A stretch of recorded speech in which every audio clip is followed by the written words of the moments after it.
Ooh, yeah, fire, man. What's good, guys? What's good? Happy Sunday, fun day. What's happening, everybody? Today, yeah, hopefully everyone's had a good week. And today I'm just going to be taking questions. I have one thing I kind of forgot to talk about last week was insulation. So I'm gonna talk about that first and the R values with that. And let me shut my volume off here. But yeah, so I'm gonna go over the sizes. It's not that complicated. So your R values are basically the same. Like your width, the width and R value is matches up, right? So if you know the width or the R value, you know the width, the other one around, right? So I'll explain it. Don't worry. So yeah, if you have any questions, please let them in the comments here. Well, hopefully we have a good smooth stream today. I have made some changes, and I did a test, and it worked out pretty good. So we're gonna pray that there's no buffering today. Looks good so far. I usually have issues by now, so let's not jinx it or anything. We'll knock on some steel, but yeah. So some simple housekeeping things I wanted to talk about. First is about the video. So when you're watching live stream replays and it's not something that I've edited previously, and it's got the countdown timer, just you guys know how to use YouTube. Just use the slider, right? And you can slide between points or whatever. I thought about going and cutting things up into chapters before and all that, but it's kind of a time-consuming thing, right? So I got 2 minutes on the go. This past week was interesting. I'm kind of changing the company into more film-oriented stuff, right? And I'm going to specialize in film production for construction companies, right? It's interesting. It's good. I secured a client last week, so that's really good. I got one kind of job nailed down, which is good. I'm working on that right now. I started shooting on Friday. I'll shoot the rest tomorrow, and then I'll edit and put it all together. So that's interesting. The fact that it is going to be more of a retainer type program because companies don't have time, construction companies don't have time to do their social medias and all that blah blah blah. So I can manage that for them and put out content for them, right? So it's going to be interesting, but I'll let you guys know how the progress of that goes. But it doesn't mean I'm going to abandon this at all. Of course not. It's just hopefully I'll get access to better, bigger things. And we'll see how it goes, right? But yeah, let's think here. What else? So yeah, I was busy this week, and I'm sorry. I did edit that one last live stream. It took me a while because it was almost 3 hours long. So I had to watch the whole thing and cut out all the stuff, So it took me a few days to do that, but I got that out.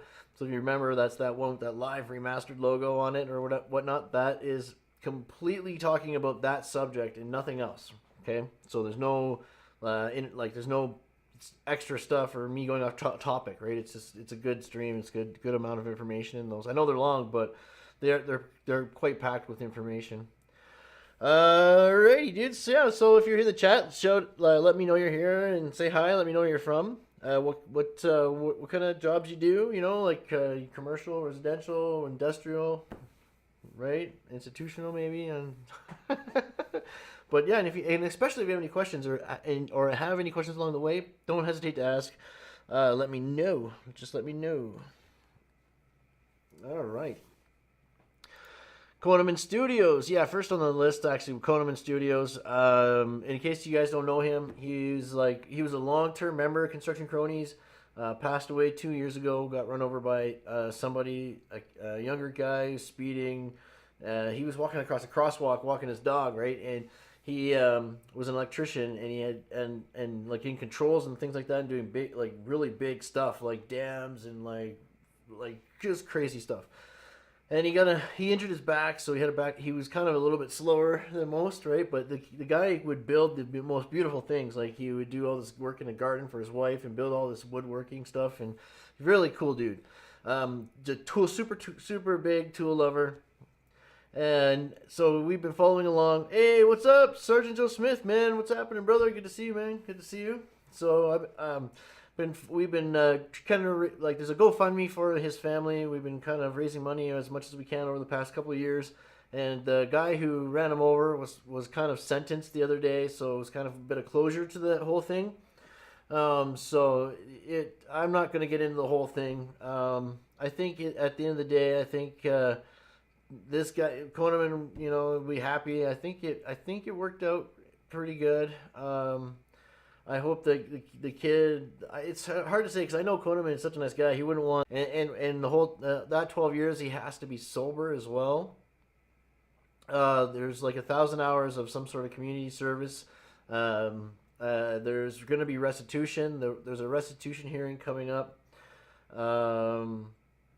What else? Oh, Les, obviously suspended license for 3 years. But yeah, that's the question is like, is that suspension of license the 3 years he's in jail, or is that the three? Does it start when he gets out and then additional 3 years? That's something I don't know for sure. But yeah, it was crazy. The guy was driving 55 to 57 in a 25, and he had like 70% tints on his windows or something, right? Super illegal, I guess. And yeah, he could have been on dope because he was seen on camera like taking stuff out of his car and throwing it in the trash can before calling paramedics and stuff, and kind of crazy. And yeah, he also what else? I don't know. He called his mom and dad and called his girlfriend before calling the police and paramedics. So it's a little crazy. Kono was a really good dude. Didn't deserve that. I think one of his last words were, "Is my dog okay?" Right? Is my dog, because Kona, was his dog, right? So, anyways, he commented on every single video of mine, was at every single live stream, was just like, it was my number one commenter. Like, just we used to talk on Zoom calls, face to face. Yeah, just to shoot the shit, whatever. But he was a good dude. He was a really good dude. So the GoFundMe raised $10,200. His sister wants to take it down. I kind of asked her if it's okay if she leaves it up. We'll try to raise more money, but we'll see. It's up to her. Don't want to pressure her. Like she might need to close it just to get to help heal and stuff. So I don't want to press it. But yeah, it's too bad. And then of course Tokyo Drew, also another YouTuber, good guy. He's still alive, but stage 4 lung cancer. So I know, no great news Sunday afternoon, but we're gonna get through this real quick. Okay, I promise. We're gonna do a fundraiser for him soon. His fundraiser's already raised over 16,000, but they also donated on Koneman's GoFundMe as well. So I wanted to do something else, and plus I've known Drew for like 6 years. He's a good dude, so hopefully he can beat that. It's a big thing. It's a friendship, and we all kind of work together and help each other out, and yeah, it's crazy. Yeah, when you kind of get attached to subscribers and stuff like that, and they become friends, and they're not just subscribers, they're just friends after a while. So some of the guys have been known for so long, like many years. So it's it's crazy. It's just great. That's the coolest thing about YouTube is all the people you meet. That's actually probably the coolest part of it. So yeah. Oh, and there's actually a really interesting. There might be something kind of neat coming up as well for myself. That we'll talk about. In due time. But yeah, that's gonna be cool. Good. So far, so good. I think with the the whole streaming thing, right? Knock, knock, knock, knock. All right, so insulation, right? There's a whole bunch of different kinds of insulation. Actually, well, hell, let's just go right here. It can go like it can go on outside of the wall. It can go on the inside of the wall. Like outside meaning the exterior. There's insulation for the roofing. There's insulation for roofs. Did I say the roof? Insulation for the roof. Insulation for um, like even rigid. I guess in concrete, that's still insulation, right? It's like there's insulation for everything. Okay, like there's certain wraps for piping and ducts and all that. Like there's tons of insulation. There's blanket like type insulation that comes in rolls where if you do like a prefab or a pre-eng with like the oh my god, I want to call them struts, but anyways, regardless, you guys know what a pre-eng is. Is sometimes they get just insulated with this blanket insulation, and one side is like washable. It's got like this white onion type skin on it, and you could wash it. And on the inside it's got bat, right? And you probably could get it in rigid. I don't know if I've seen it in rigid, or semi-rigid, but definitely bat. Yeah. Okay. So let's go through here, right? So blanket, and bat. So bat is the stuff that will go in the walls. You can also use bat for the exteriors too. Will come in bats like in semi-rigid. Okay, they'll just you put them in between Z bars. Sometimes it can go double layer, right? So one row of insulation this way and one this way. Okay, and same thing with roofing as well. You can stagger the insulation. Leave I think there's like an inch airspace, 2 layers insulation, and then you got like then I think the airspace on top of membrane, and then you can put your metal cladding, right? Your metal roofs on, type thing. But yeah, it's pretty cool stuff, right? So once you get to know it, it's really easy actually. If you go to, I got a little chart right here, right? Like just for example, you got R value, insulation R values here, so 11. I would say 12, R12. Okay, for 3 5/8 is R12, and with the R13 for 4-inch, that's kind of weird. But yeah, okay, that might be more for like certain other things like blanket. But for bats, we go basically R12, R20, and so on. Okay, I don't think we insulate too much 2.5 or 1 5/8 stuff. So you know what I mean? Like I don't think I ever have once. But yeah, you like I-beams as well. Okay, I-beams you just put R12 in. For like if you have to insulate columns sometimes, okay, you can just like I say, use R12. But yeah, R12 and R20 would be the most popular ones. And if you're using like glass mat, okay, that's what that R value is. But if you're using like a semi-rigid, which is the next level of insulation, the R value is like like maybe 12 point something or whatever, and then R22, right? For 6-inch would be R22. It's a little bit higher of R rating with the semi-rigid like mineral fiber like Roxwell and stuff. But for just normal bat stuff, like it's all the same. It's rated, right? So look at that R value. So R22 7-inch. So look, it has Rockwool right underneath here. So R22, 6-inch. Rockwool 3-inch. 29 bats. R29. What the hell is that? That's weird. Are you sure R29, R13, and R29? That's so weird. That's.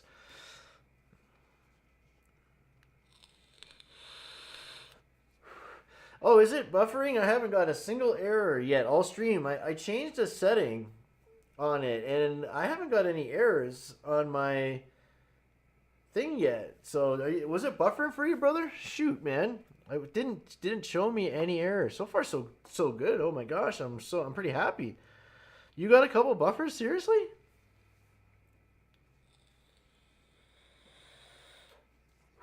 Guys, this is the first stream in a very, very, very, very long time that it's run like I haven't got any errors at all. So basically what I did is I doubled my network buffer in the software. and that's it. That's all I changed. I actually I went from 3 keyframes to 2 keyframes, and then I doubled my network buffer. That's it, and it seems to be working. Like it, I did a test stream before this, and I let it run, and it like you don't get buffers on other streams. Yeah, you should. Yeah, I never get buffers on streams, never. So it's only mine. I know, but that's too bad if it's buffering for you guys still, because it's damn it, I'm not getting any errors, dudes.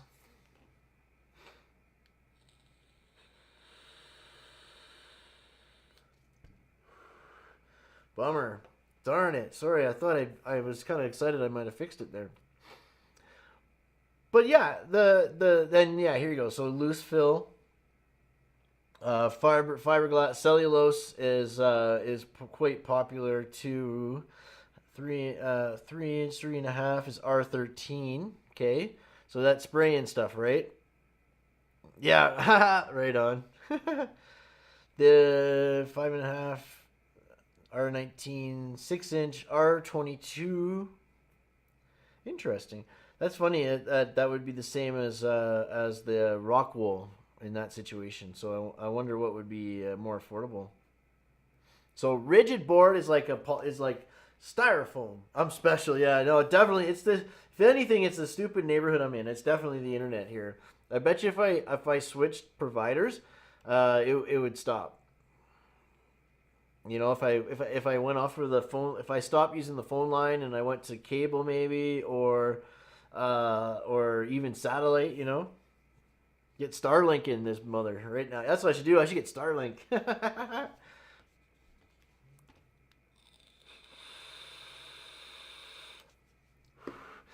So yeah, our 6 inch steel stud is R20. Yep, and that's basically the norm. Okay, so on a 6 inch wall we'll use R20. And how's X doing, my man? That's awesome. No, so no, it didn't, and I need to talk to somebody from Zone Alarm because I can't find advanced settings anywhere. It's really weird, and this new layout that with this firewall is actually different than what I'm used to.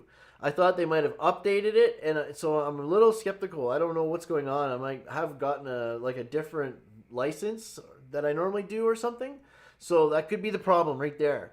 I gotta talk to customer service and find out what's up. And but yeah, I did pursue it, but there's no advanced settings on my system. It's really weird. That's kind of been my problem. Like I can't figure out how to get into it and configure everything. Right? Like it's just it's frustrating, right?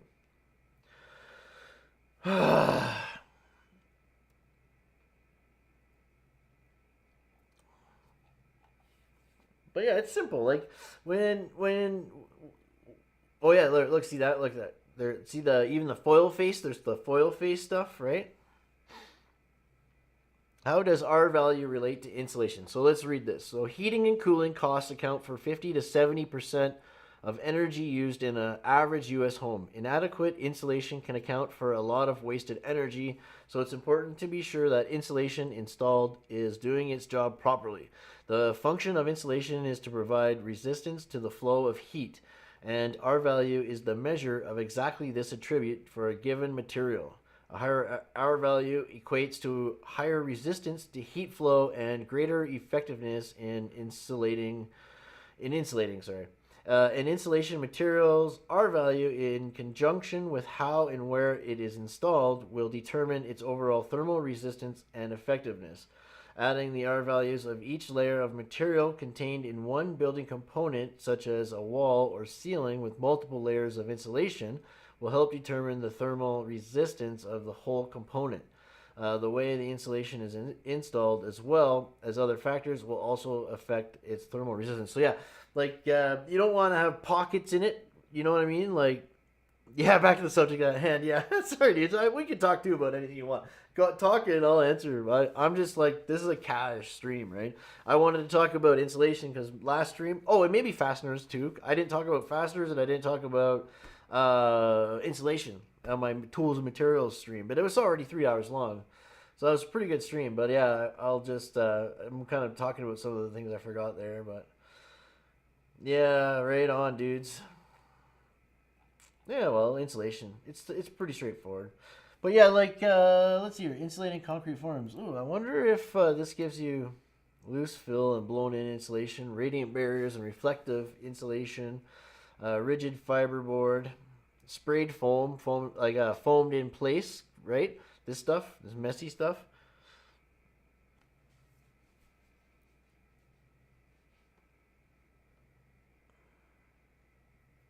Yeah, yeah, right. Yeah, you gotta. Yeah, definitely. Windows and doors, guys, are huge for loss. They're difficult to work. Like you got to do the best you can to seal your space, and that's all another reason why I decided to drywall, like frame and drywall right over the windows in the garage, because I didn't want any breaks.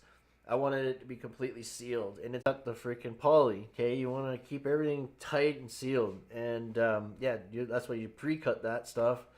Um, and then if there's any gaps or whatever, like especially in wood frame stuff, which there always will be, then you'll just like pre-fill that stuff, corner bead it, trim tech on the inside, always using separation between substrate, right? So the drywall doesn't touch the glass on the windows. You got to put your drywall return, and then you put the plastic tearaway on the inside. Okay. Let me look up. I can look up a couple things here actually. Oh yeah, I got the overhead ready to go too. Still anytime. Whoop whoop.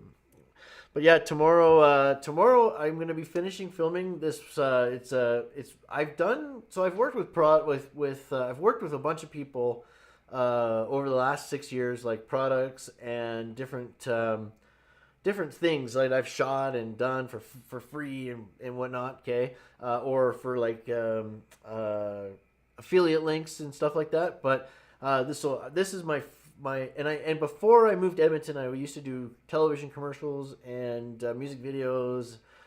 Did some other feature stuff like television and film a little bit.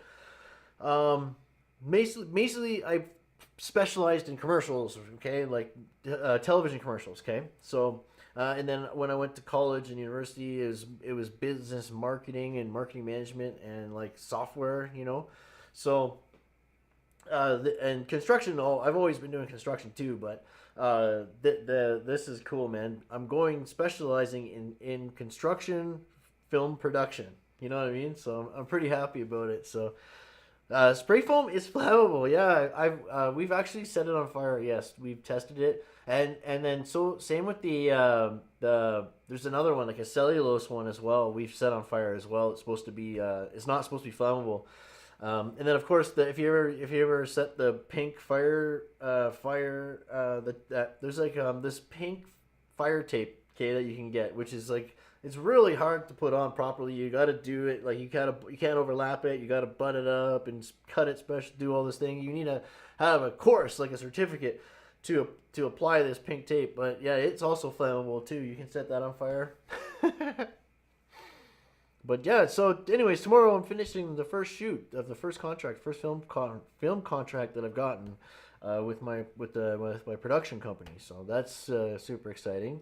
It got a good friend of mine too, actually, sort of. Like I worked for this guy, I did jobs for him before many years ago, probably 5 years before COVID. Anyways, I was working with him doing those apartment buildings. He was the guy who had all those contracts doing the drywall, the double layer 5/8 with me and Big A were doing in those apartment buildings. Yeah, he's the guy. So that's so cool, man. I got a long list of companies to go and see. I'm getting some like information printed up, like like your flyer type thing and blah blah blah. I'm gonna take some information into all these companies and talk to them face to face, and panel. So they use it like even like your garage doors is an insulated metal panel. Okay, not all no like industrial ones are. I'm gonna switch my hollow one, the plastic piece of crap one, to the steel foam core, like the insulated metal panel. Because I want the insulate the sound barrier, and I need it to be rigid to come through the brush, the skirting up there, so I can open it and close it. So because right now the plastic just bends. It's like, man, I need to get that fixed. But you can use them as walls, as roof, like anything. Like you can put them on anything, insulated panels. Okay. They're really famous in the oil field. Okay, all the mods, a lot of mods are wrapped with them. And there's a lot of metal in industrial. Okay, like metal cladding. It's all metal roofing and siding type thing. And then the cladding could go right on the Z bar, right? But yeah, whichever way the cladding runs, the Z bar has to run a different way, right? So sometimes you have to double up your layers of Z bar so that you can get the cladding the right way that you want it. You know what I mean? So, and it also gives you opportunity to double layer and like stagger your insulation too sometimes. So I've seen roofs that are like one layer 3-inch and one layer 2-inch. You know, so just yeah. Buildings, things what you want them to be sealed. On a steel stud building with structural, like just structural steel, iron, the red iron, okay, and concrete grade beams. You're gonna steel stud that baby, right? You steel stud right up your parapets, and that's why you want your column in the dense glass comes out, and you just use a piece of angle to tighten your corner in. And it's beautiful all the way up, okay? You need the exterior to be beautiful, okay? You don't want any of that iron to be outside of your steel stud, okay? You want the drywall to be beautiful.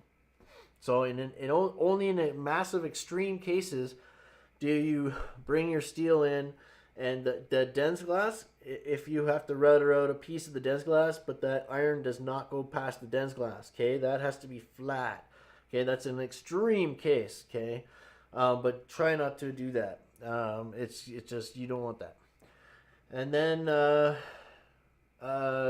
the membrane, okay, you can blue skin it all, right? Boom boom, it gets wrapped in blue skin.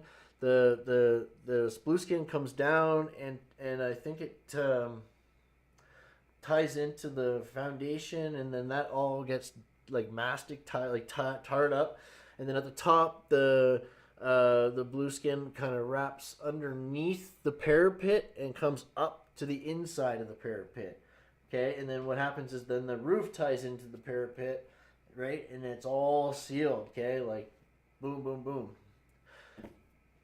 That's how it. But yeah, you got to think membrane and poly and sealing it. Sorry, I got carried away there. Duh. Let me look up the next couple of things here. Wow, man. So any questions? Oh, Dibs, I missed you. Oh, lovely deck I showed you of mine. Well, I have to rip it out. The top is leaking again. The two supports were rotten. Jesus. That's too bad. That's such a nice little spot, you know? Like, I would probably sit out there every single morning. You know that?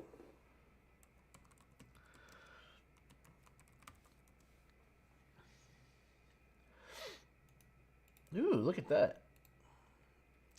Hey, man, I wonder if... Oh, I was joking about my 4K camera. I must have missed... Did I miss something?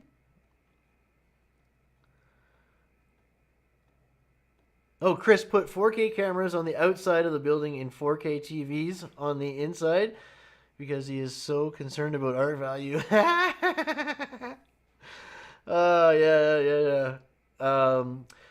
So yeah, that's the thing. Like with insulation, you got to make sure it's in tight, right? And that's a beautiful thing about steel stud is the U-bar, like the channel that goes in the walls. So what you're supposed to do is the bottom back goes in, right? And the least amount you touch it, the best. Okay, on steel stud, it goes into the in and boom, right? That's it. If you see anything like dipping inside of the steel, you want to pull it out to the edge of the steel.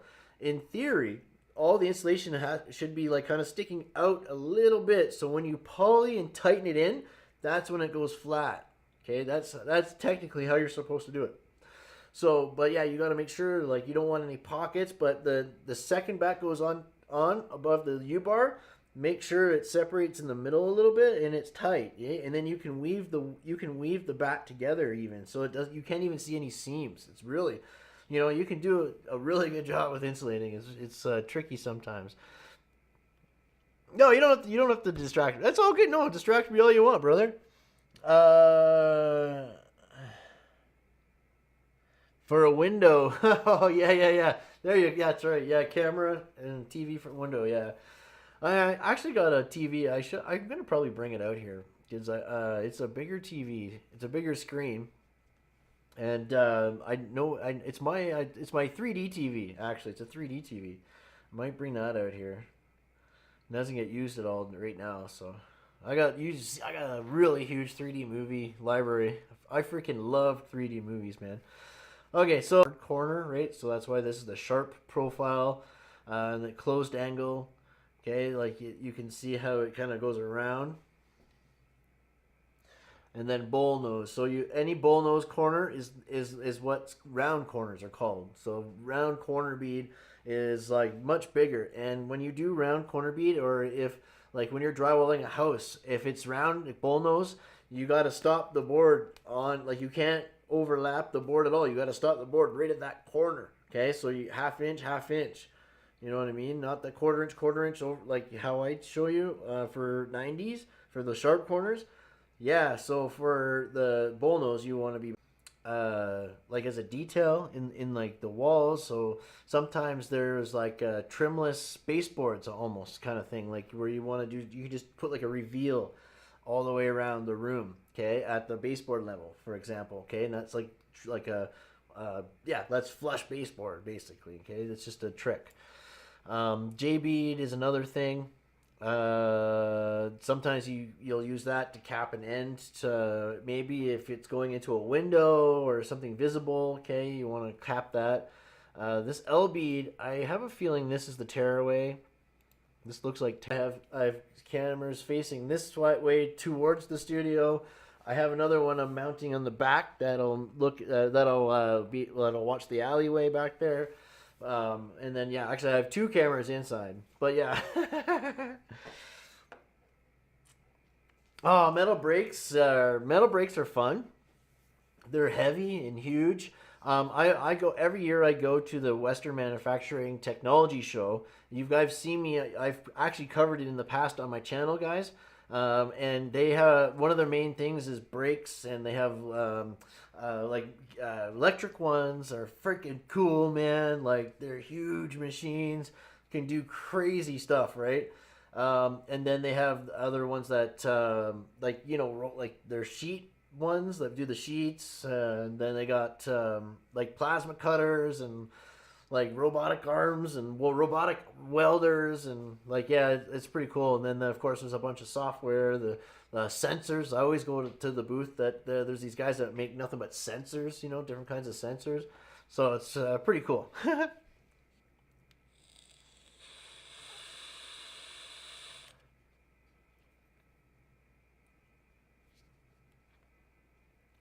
That's awesome, Sergeant Joseph.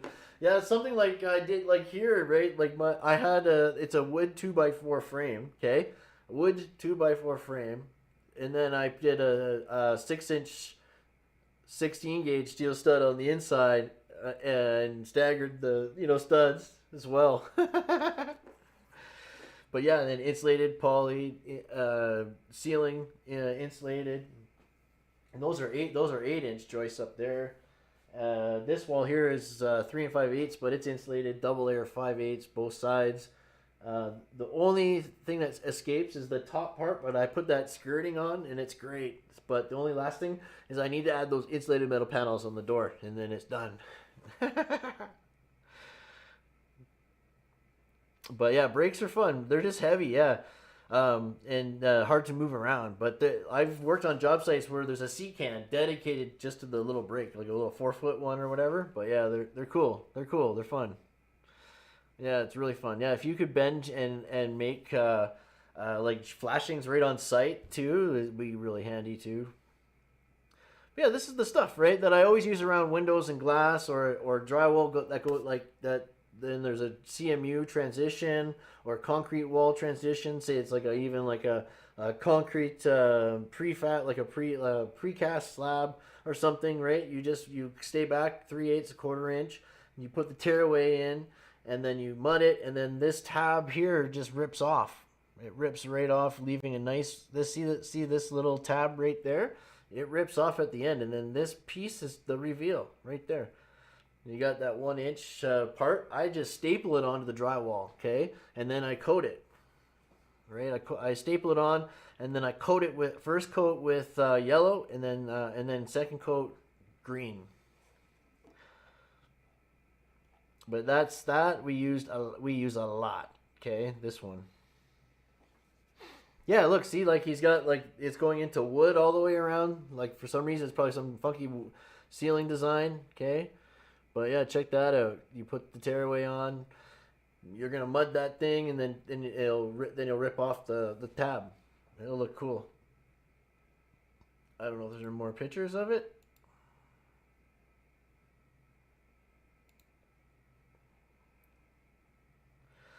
Oh yeah, look, this one will show you how it tears off.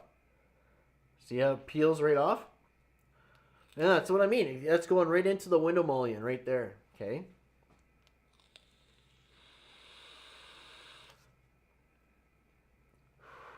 That's never gonna be done. I know. I know. Well, yeah, that's true. There's always gonna be upgrades for sure. But yeah. Now, I really want to do is put a second story up here. So I have the loft up there where I keep a lot of tools and materials and stuff, okay? But if I could raise it right up and actually put a full suite up there, and then my idea is to put all the computers and like the live studio up there, and then down here would be like strictly film, like the camera equipment and filming. That's it. That's what I really want to do.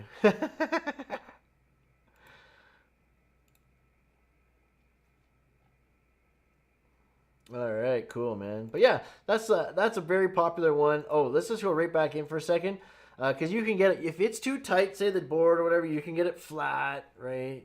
Flat tearaway right there, where the tab just sticks on the up on the inside. You see, it still gives you that little reveal, and then that 1 inch tab. Yeah, yeah, I'll just put like a pedway too from the second floor to the second floor of the house. Yeah. Hell yeah.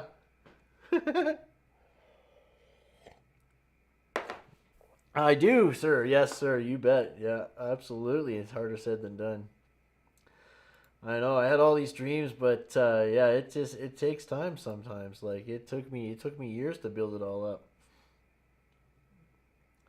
Oh yeah, look at that. So that guy's getting ready for trimless baseboard. Okay. So what's going on here is he's putting this like bead on the bottom.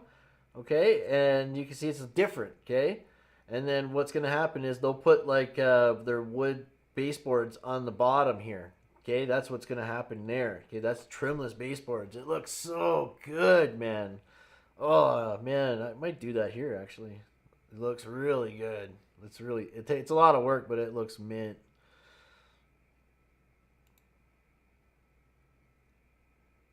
Pull away. What's pull? Oh yeah, look. Oh yes. Pull away. So this one here is called pull away, right? So there's like a tab like it's in behind it, right? And it just pulls out. Okay. And this stuff's good too. I think it's more expensive, so I would just go with the tearaway. But yeah, this stuff is cool. This stuff is good stuff. Pull away. Might need for a bigger lip maybe or something. I don't know, but I have used it. I have used it. The red here is fire rated. It's expensive. And then right here, made for movement. That's just a normal expansion bead. So where your expansion joints are, your 3/4 inch, expansion joint. That's what goes in the middle of it. So it's got a nice little reveal. It's beautiful.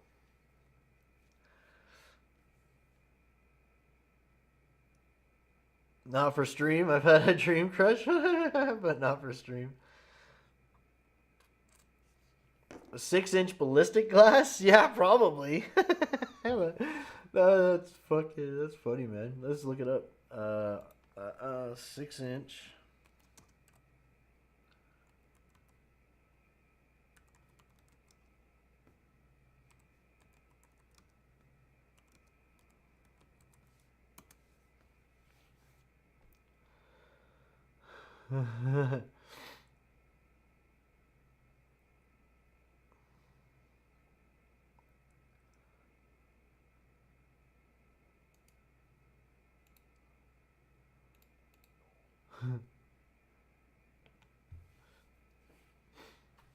There you go. Insulated ballistic glass. When you need safety from bullets and variable weather conditions, bulletproof insulated glass protects what matters most. What the hell? Holy man, air gap, PVP film, 4 layers of glass. Wow.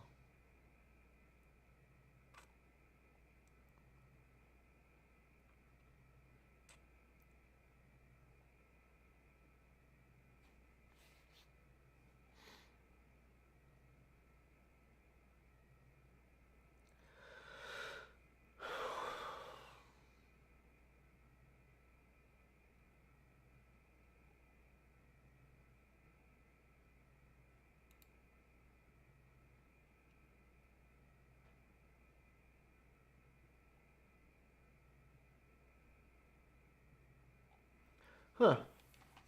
Oh, here we go.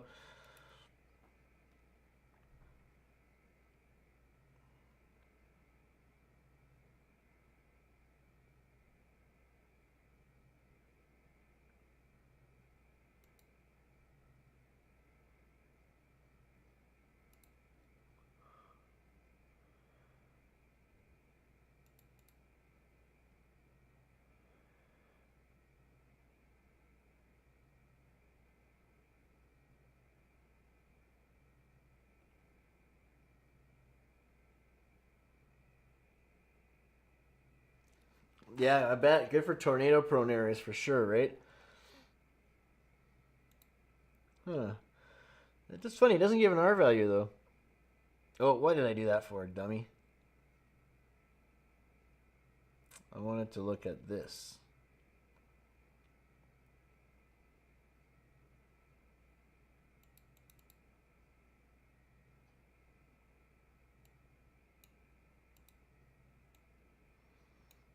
Hmm.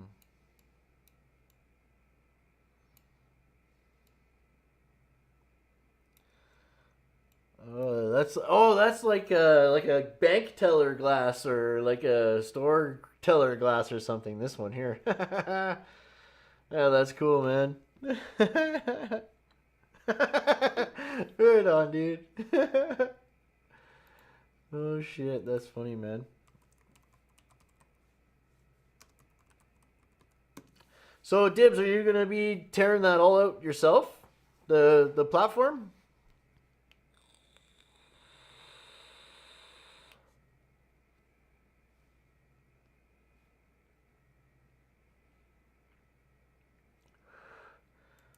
Huh.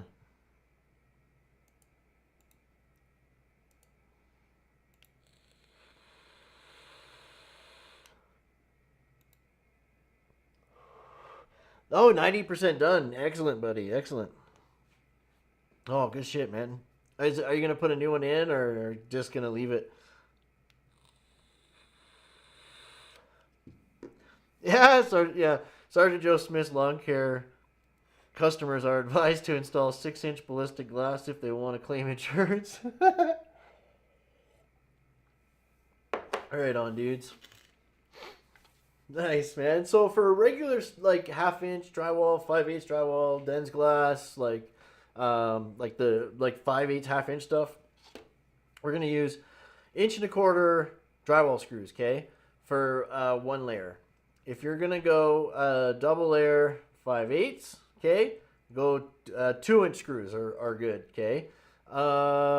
We were using I think 1 and 7/8 as well. I think those are good too. I think 1 and 7/8 is really good for double layer 5/8 because they're just like they're not quite as long, you know. If I can remember half properly, I think we really like the 1 and 7s bet over the twos, you know. But yeah, whatever. 1 and 7/8 is a good size for double layer 5/8. Definitely for double layer half-inch, I guess. I have done double layer half-inch, believe it or not, but not very often. The difference is the like you number eights are standard size, okay. You can go up to number tens or yeah number 10, sorry, for like heavier gauge stuff. But basically, normally we're working in the number eights area, okay. You got, hey, what's up, man? How's it going, veteran? How you doing, buddy? Yeah, my week was good, man. How was yours?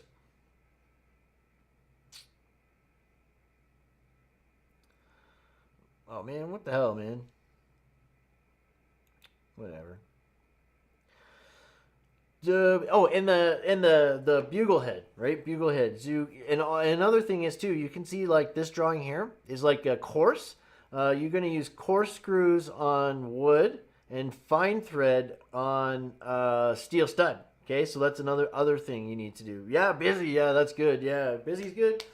I had a good busy week myself. So yeah, man, good. That's good. Hopefully we have a busy week this week, making some money.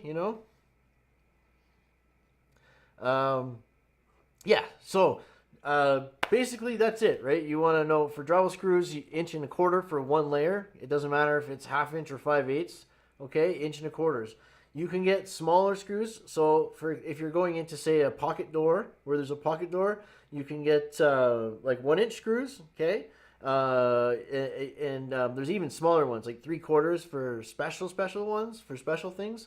But yeah, you want like the 1 inch screws for the pocket doors, the inch and a quarters for pretty much everything else. 2 inch or inch and 7/8 for double layer. Yeah, yeah. Even if it's dense glass, same thing. The only thing you need to know is there's coarse screws are made for wood, fine thread for steel stud, and then there's like fine tip screws are for light gauge steel or wood. Okay, self drillers for like 20 gauge, anything heavier. Okay, you want self drillers. This is your framing screw here, like wafer head type screw is for framing. Okay, so you can have again self tappers or the black ones that are pointy tip for light gauge. Okay. Uh, Robert, 5/8. Yeah, it's. I mean, so on I like both. Doing 5/8 is harder and it sucks, of course. Half inch is way better when you're working and installing it for money. Yeah, half inch is better. If you're doing your own project, I'd say use 5/8 for as much as you can.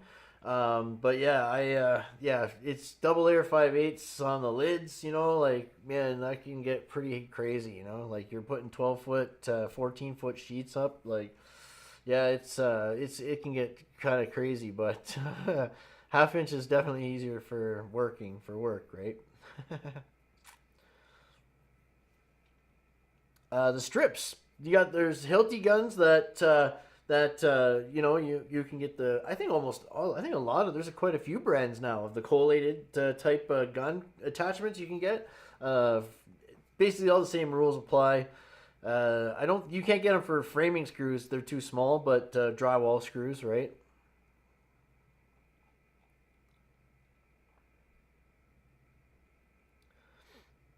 Look at that. Look at that. Streaker, an 8x2 inch wafer head. Yeah, we don't use that stuff. It's too big. The framing screws are only a half inch wide. Like they're smaller, right? There you go. See, it's the streaker. Is this 6x2 inch? No, we would striker fine thread 6x2 inch bulk. 2 inch, 2 inch, 6, 6, 6. It could be 6.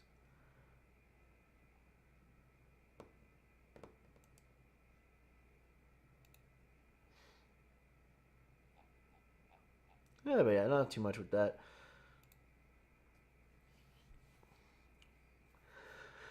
Yeah, there you go. 6 by inch and a quarter course. Okay, phosphate screws, and the silver ones are zinc. Okay,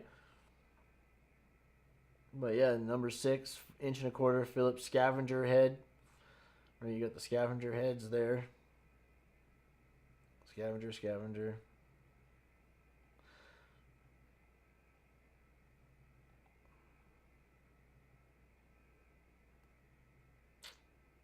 You can get them in different colors, I guess. Okay, I don't want to confuse you, but generally though, self tappers are silver, and The regular light gauge ones are going to be black, okay? Most of the time. There you go, 10 inch and a half, 10 by inch and a half. But yeah, you can get them all different sizes. There's the Hilti collated ones. And if I remember correctly, yeah, Hilti. Yeah, here's some of the different types of screws you can get. Like I've seen these ones here. I don't know what head is that? Pan head. So a pan head, I've seen those on studs. The truss head, right? You see the truss head, how it's flat with the little bump here. And then yeah, another pan head there. Truss head. That's a pancake head right there.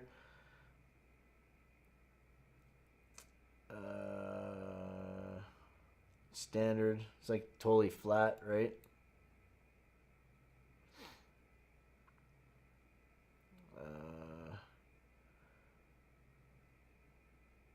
But yeah, these are for more like tin and stuff, like ducts and stuff, right? But inside wall stuff. You want the wafer head or these are the ones that we use for the for drywall. Okay, there's the bugle head, right?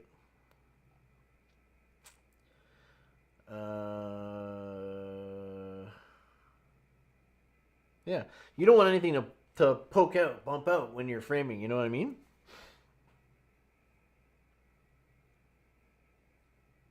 Ah, Phillips head. Right on. I saw the screws on the hinge on the screen and was like, "What the hell are you using 5/8" screws for?" Yeah. Yeah, drywall's all right. I've only done one drywall job this year so far actually. So the drywall side of things is slow for me, which is fine. And I want to roll with that and more consulting, consulting and stuff like that too. So yeah, I got things on the books. They're not construction projects, right?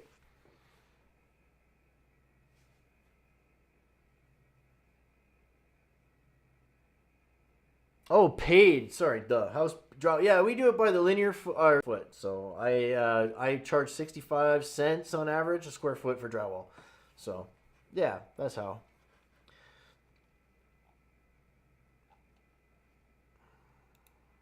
Yeah, sorry about that. I read that wrong.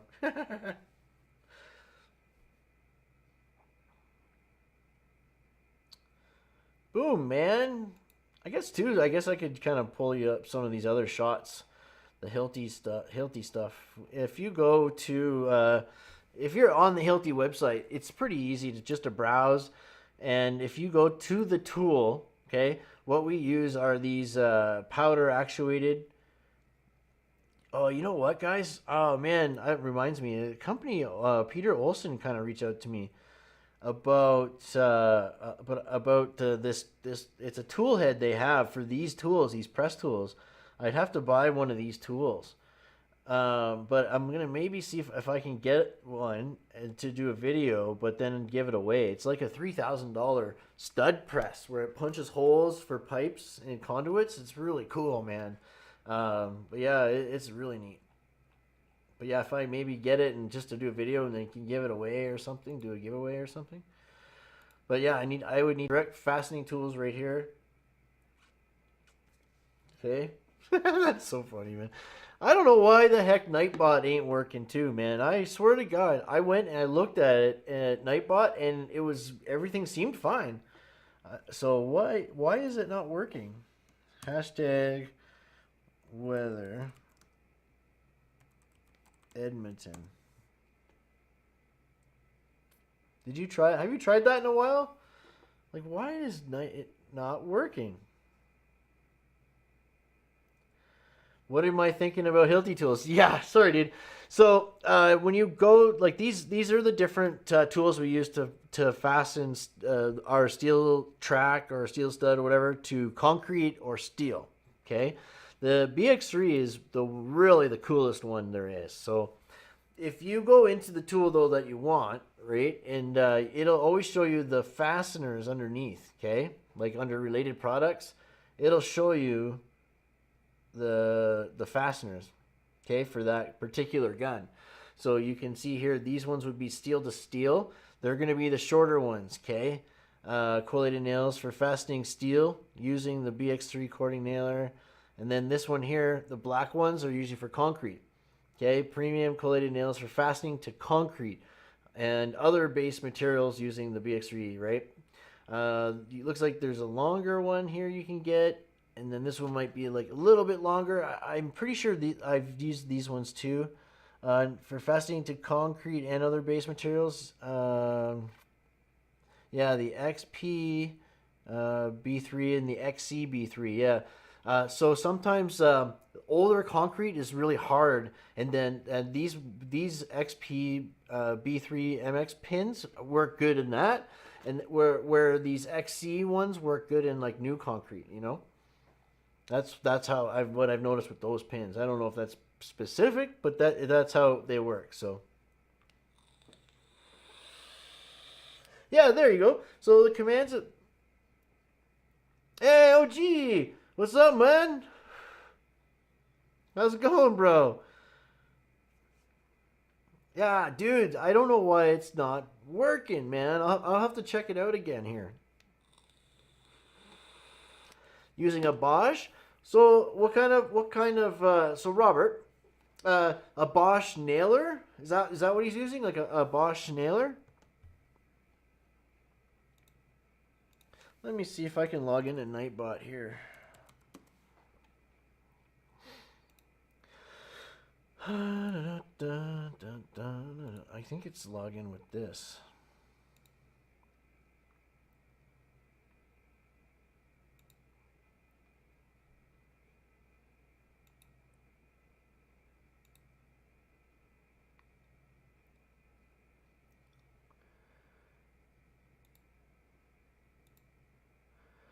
Yeah.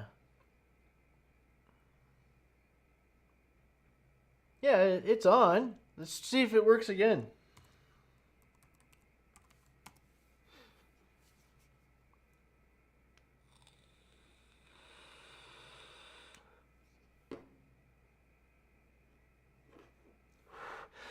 Here, I'll show you.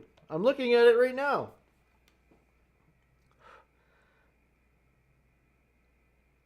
Almost wish I just stayed. Oh no, seriously, bro?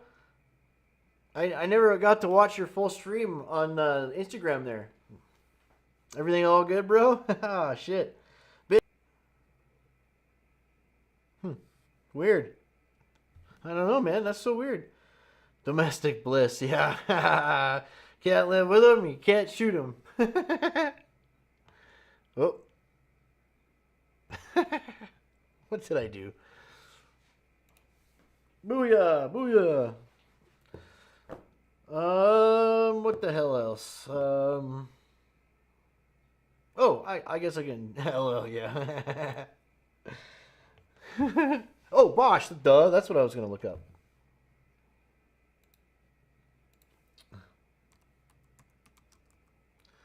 Bosch, direct. Oh.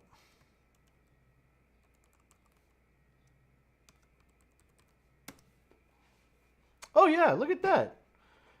Ain't that something? I didn't know Bosch made these.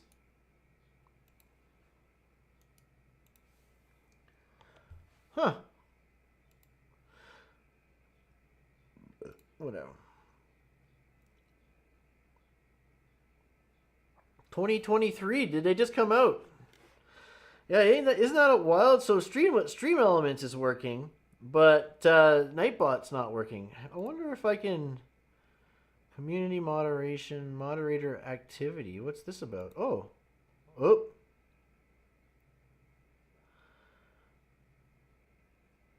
Oh, I wonder if that was it. Hold on here. Let's try it again.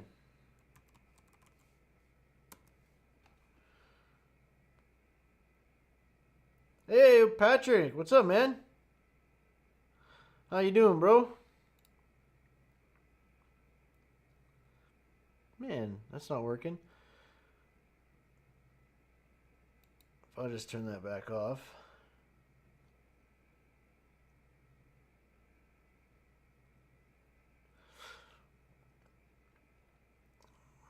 Oh, and it's battery powered too. That's excellent. So why not? Now that they got the technology to go battery, I mean, I'd imagine more companies. I know that DeWalt has one too now, right? So hey, right on. That's good, man. That's good, Patrick. So what do you think is average square footage for two people to put up in one day without framing, approximately? Well, that's hard to say. The goal is to put up 40 sheets each a day. That's the goal. Now that's hard to do sometimes. Sometimes two of you guys are only going to put up 40 sheets, right? And some days you're going to go maybe 100 sheets. So you want to be averaging out 40 sheets a day is the kind of the rule, right? But it depends on a lot. Yeah, like that's tough to do, you know. Like 5/8, for example, is heavy if you're doing lids and stuff, or if you're like if you're doing apartments, for example, where the board's all in your way and you're tripping over each other and stuff like that, and you have to keep moving the board from wall to wall. Then yeah, two guys will put up 40 sheets to 60 sheets a day, right? So, if you're doing like offices, it's all half. If it's all half inch, man, like man, you can do like two guys can do 80 to 100 sheets. Like you know, like that shouldn't be too hard to do. If it's just all stand ups, you know what I mean. So, and don't get me wrong, that's you're gonna hustle your butt. You're gonna hustle your butt with that, but you know, don't and that takes you know, that's a good drywaller. That's what a good like a really good drywaller will do. Okay. But yeah, square footage. It's so that's another thing. Okay, so say you're doing demising wall, the first 12 feet, right? When you're doing double layer 5/8, 12 foot stand ups. That's easy. Boom, boom, boom, boom, boom, boom, boom, boom. That's easy. You're gonna do like what I would say. You could do 40 sheets doing that. You could do 40 sheets doing that if you had enough wall. You could do that like pretty easily in a day. But doing the tops though, okay, it's going to take you longer doing the tops, right? Double layer, say they're 8 foot or even 10 foot tops, okay. And then the higher like the middle row, if it's a big middle row, sometimes it's 12 on 12, you know, or just 10 on or 12 on 10 or 8. Sometimes it's just little tops, okay? So even like if it's a third row of little tops or whatever, that, you know, and sometimes the tops can be really tough, like with pipes and beams and all this, and so it takes time, but yeah. And this is the thing, if the more you charge too, okay, the easier you can take it too, right? Yeah, you want to make money, but that's like when I was charging 25 cents a square foot, I was hauling ass, okay? Now that I'm charging 65 cents a square foot, I'm not as like really hauling ass as like I used to, you know? I'm still doing like good, like basically I go by the job. I'm like, this job, I want to drywall in one day, okay? It should take 1 day or 2 days to drywall. That, you know, and most of the jobs we were doing, that's it. It wouldn't take more than 2 days to drywall, okay? And yeah, 1 day to frame, 1 to 2 days to drywall, and then taping, yeah, for like 3-4 days. You know, you want to get in and out, right? And that's those like restaurants that I was doing. They'd be around, I don't know, they'd be 60 to 100 sheets or whatever, you know.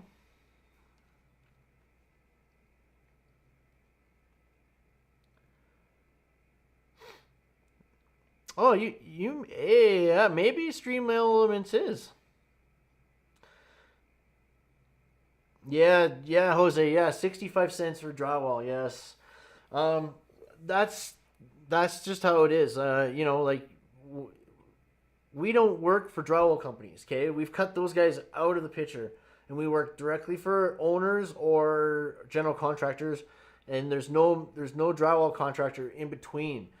Okay, so yeah, 65 cents. Yeah, and that's I know they're charging when you work for a drywall company, they're charging like 65 to 85, 95 cents a square foot.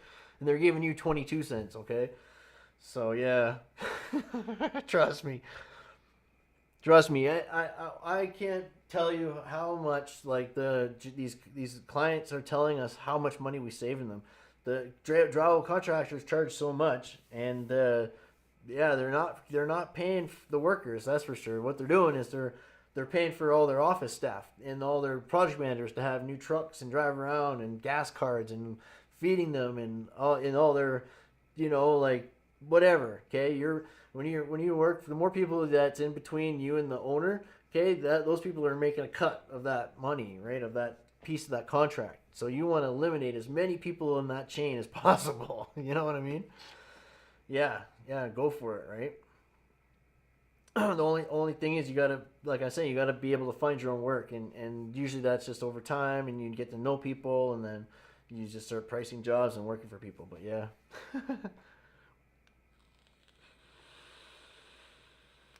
CMD Property Services.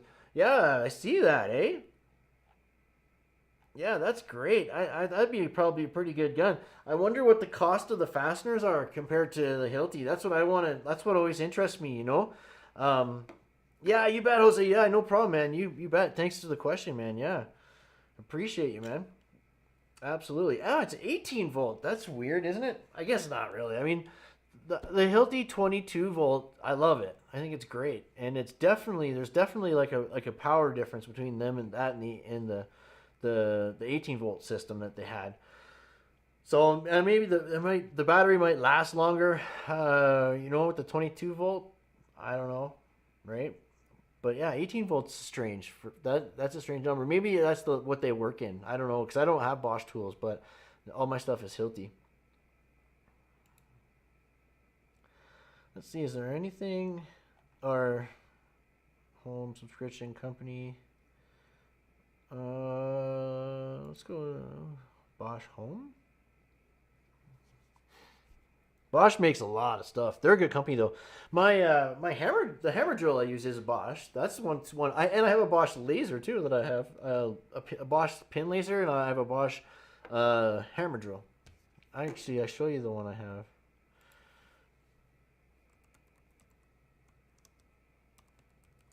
Or what uh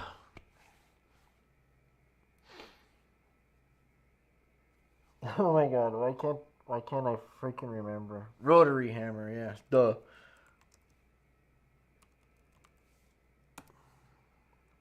Yeah, just one of these boys right here. It looks like. Yeah. That's the one I use right there for drilling in pin bolts and stuff. There's this little Bosch one here with the 1/4 inch bit. What's this one here? So yeah, basically, yeah, these are like the different ones you can get, but they're gonna look like kind of like this one here in the middle. I think is what it would look like. This one right here.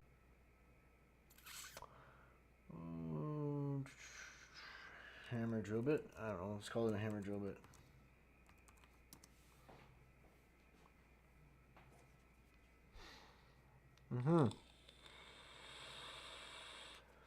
Like there's a Milwaukee 1/4 inch.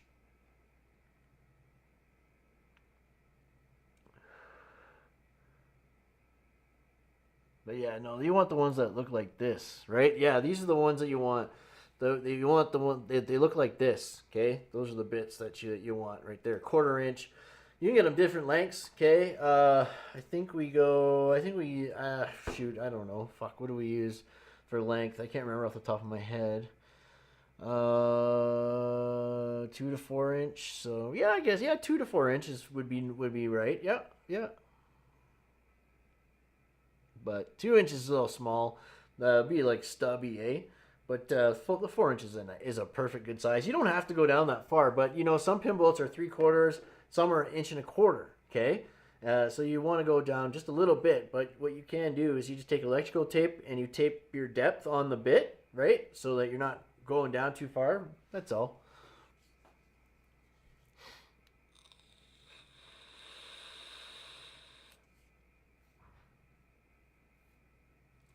Yeah, me dibs. Have a good contract to stop the client from screwing you over. Yeah, yeah.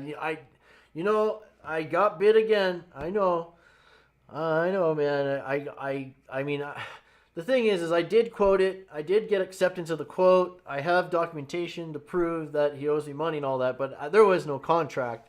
But I would have enough to win, I'm sure, in a civil claims suit, right?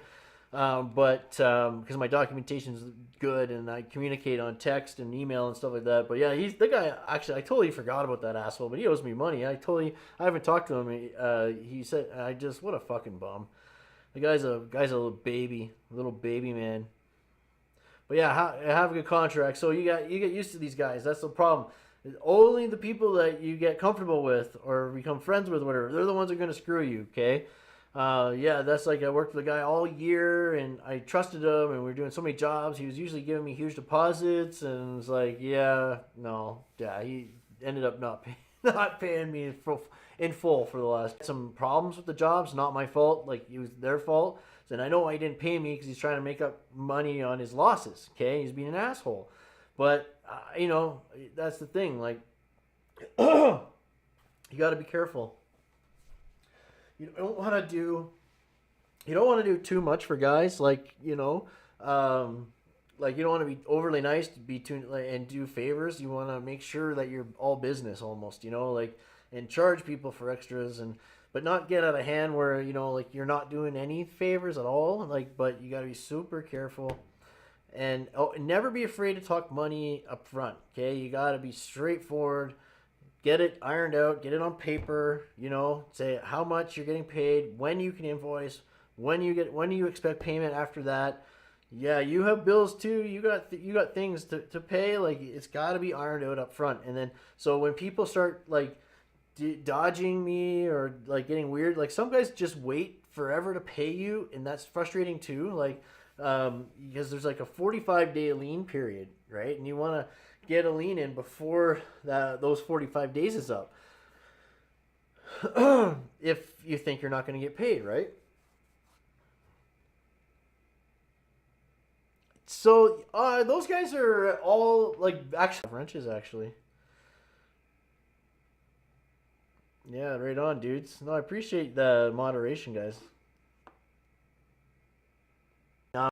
Bosch, just go to Bosch Tools, just to check them out, see what's new. Okay, well, why didn't it? Yeah, the enforcers, yeah. Oh, there you go, power tools. I do like Bosch tools, yeah. I always had the Cube radio. Those were my favorite radios. Yeah, I got the mostly Makita tools for like all my wood tools are Makita mostly, and then yeah my steel are mostly Hilti and Drywall. Like maybe not that long ago really, like 10 15 years, just over the last 10 to 15 years have the cordless drywall guns been a thing, because like before and that even impact guns kind of like were a new thing too back then, like they haven't been out forever.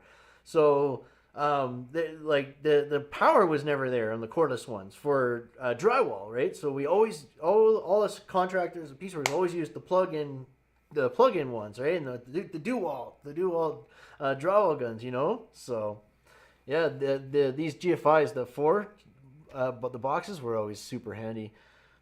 Yeah, pretty much every day on something. Yeah, like I am like working. It's good, but I haven't really I haven't secured any real contracts yet. So I'm kind of waiting to hear. There was one I thought was going to start. It was supposed to be pretty big, but super delayed, I guess. I don't know. It's kind of crazy, but we've priced a few jobs. I was just about to advertise that I was available again, but then I kind of got busy on something else. So yeah, I really want to grow this film production company, and I'd rather do that than have to work on the tools forever.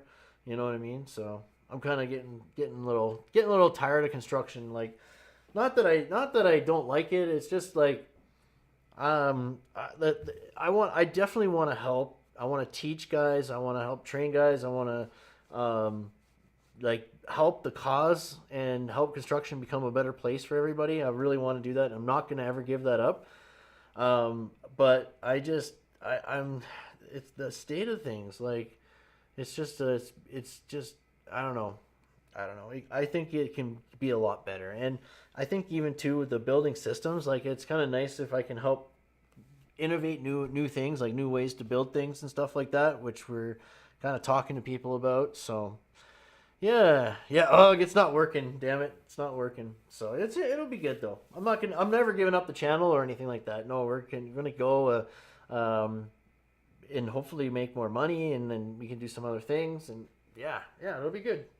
It'll be good. I want to help people more, like especially like apprentices and just the trades in general, right? I want to do more things for workers. But yeah, it'll be fun, man. It'll be fun. But yeah, busy with something every day. Yeah. Yeah. So yeah, it's a little slow. Our housing starts are way down again for the third month in a row as well. So it's kind of freaky, but at the same time, I'm kind of thankful because other doors are opening up, and I like where they're going. So you know. Oh yeah, dude, did you figure it out? Did you figure it out to upload the weather command to Stream Elements? Oh, unable to make requests. What a bum! What a bum, man. Let me see. I don't know if I can log into Stream Elements from here.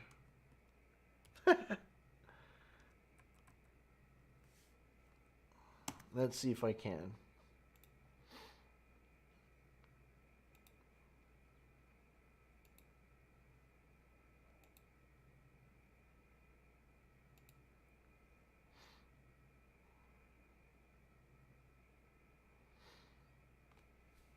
What?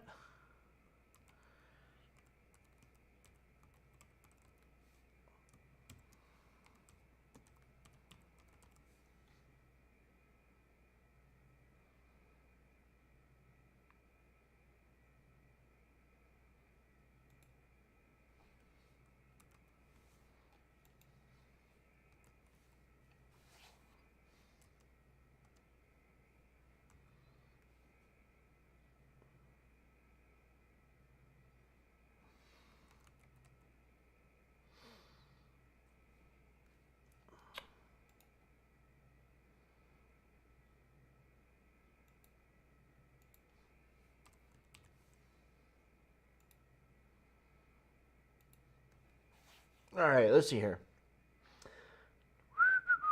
Chatbot. What? Chat commands.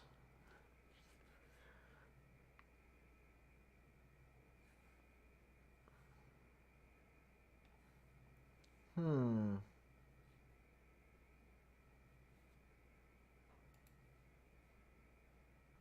Yeah, it says it's here, buddy.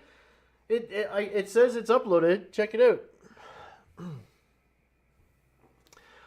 Custom custom command right there. So user cooldown 15 seconds. But yeah, it's on. It's there.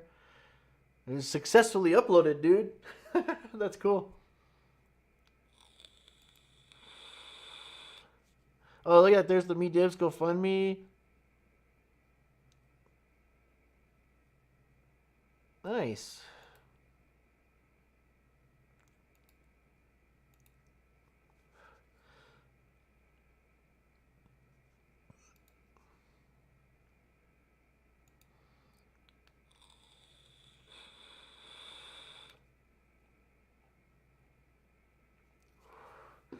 Wonder why it's not working. I'm sure it wouldn't. It would show an error or something if it didn't work. What don't you think?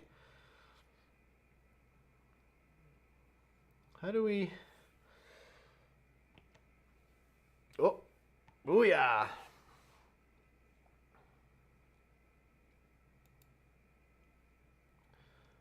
How do I add new command?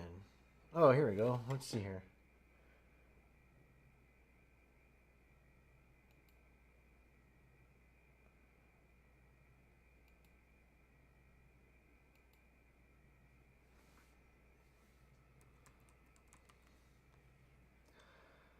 Cancel.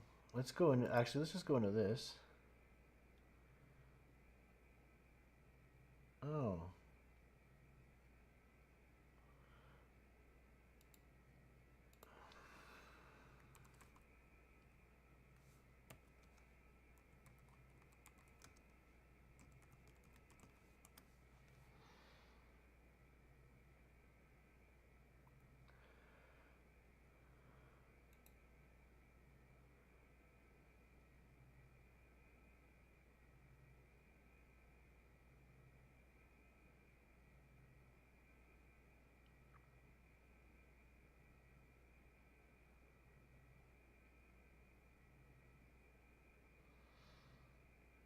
All right, got it. Here, hold on.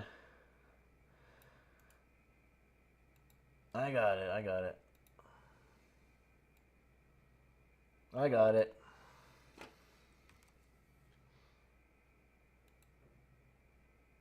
Okay, now try.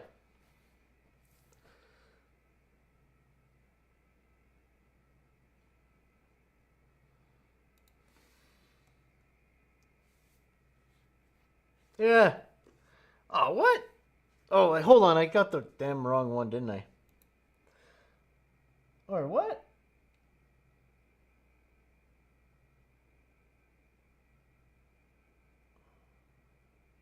Oh, there you go. Oh, yes, right, right. Got you.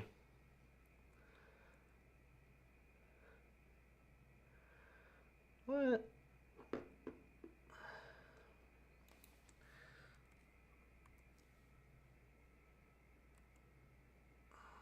Weird.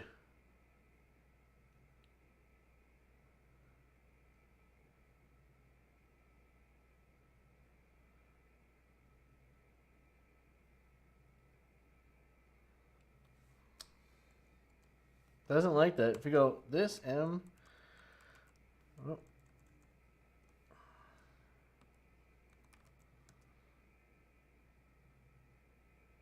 oh, did it work? Did dad joke work? Oh yeah, right on. What do you? Yes, dude, it works. Nice. What do you call a cow with no legs? Ground beef.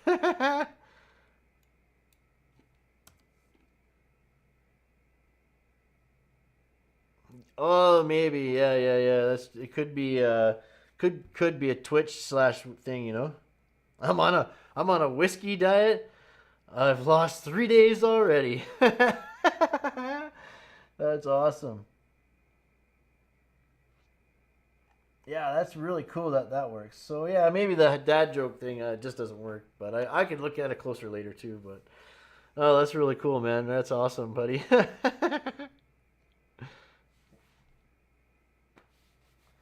Wow, man. So I guess I could. I guess I should start wrapping it up. I gotta make sure I pack my bags for tomorrow. I gotta shoot tomorrow, so I gotta pack the studio up, and I gotta pack up my grip stands and some lighting, and I gotta build a camera rig for that. And um, dudes, yeah, man. But it was fun. It was fun hanging out with everybody today. I hope you have a good start to the week and everyone's safe out there. If you have questions, guys, at all, okay, watch a video, leave a comment. It does, like I say, the question doesn't have to be related to the video. Just leave it on any video. I'll get it. I'll try to. I miss very, very few. I do miss some, guys. I know. I do miss some, but very, very rare. If you can imagine how many comments I get, I really, I almost only time I don't answer on purpose is if it's just ridiculous, like it's a ridiculous comment or something. But I do try. If it's a serious question, I always answer, unless I miss it for some reason. That's all. But who's it? Anthrax, buddy? Yeah, not man. Yeah. I'd play Anthrax, but I'll get a copyright for sure.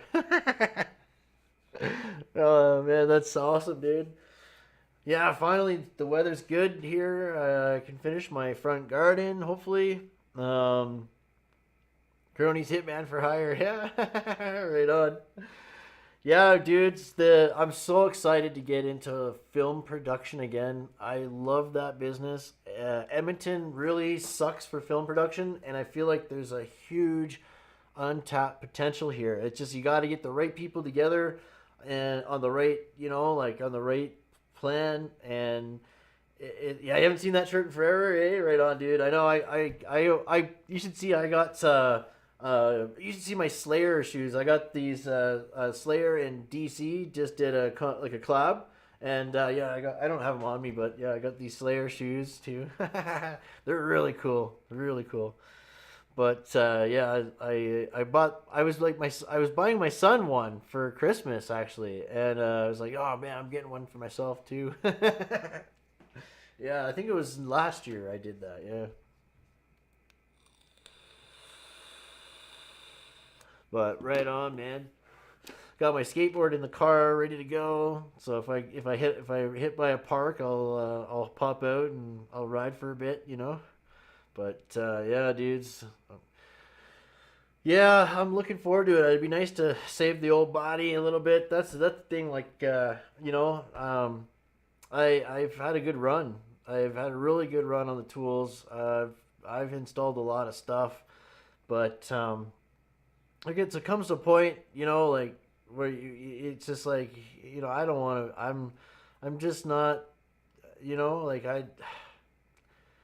it's different now. It's different. One thing I've kind of come to terms with is like I'm like I don't. Other people aren't as reliable, as I'd like them to be. Um, I've tried different partnerships, and I've had employees. I've had this and that, and it's just tough. Like it's tough to keep like your construction side going when you're doing other stuff too, like as well, like because I'm always busy, but like what, like if you guys are working for me or whatever, they might not always be busy because I might be doing other things. So it'd be good to have a crew like maybe that can do both, and we'll kind of see where the future goes. If I can ultimately just literally start building my own buildings and doing and filming it and having like a film crew and a building crew that I could train and do, that would be awesome because that way everyone would be busy for all the time. But yeah, and as far as partners go and like editors and people that work for you and stuff, it's just unfortunately there's just I don't know, man, not very reliable. Like it's my dream and I'm motivated, and yeah, it's tough. Sure, there's been guys who are like, oh yeah, that's awesome. Like yeah, my dream is this. If we like work together, we could achieve so much, and yeah, yeah, and then yeah, I don't know. Then it just dies off, and then I'm here. Then here I am, alone again. So it's like it is what it is. But yeah, I'm trying to figure out ways to hire crews, uh, um, from either the union or freelance. There's just not a whole lot of film stuff going on here. You know what I mean?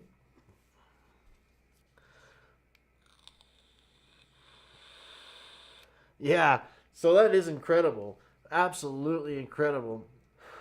And I mean, I'm not saying not to stay active staying active is important. Like being on the go is important, right? Um, but I don't want to do drywall forever.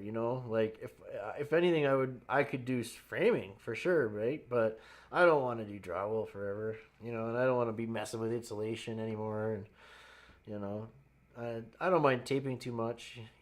I don't have to sand very much anymore on my taping, so that's not so bad, right? So once you get really good at taping, you don't have to sand that much, right?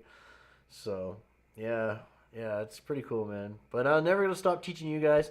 I'm gonna do, like I said, tons of projects still here in my house to do. I still have lots of footage to edit. Like, if I have time this week, I'll edit a video together.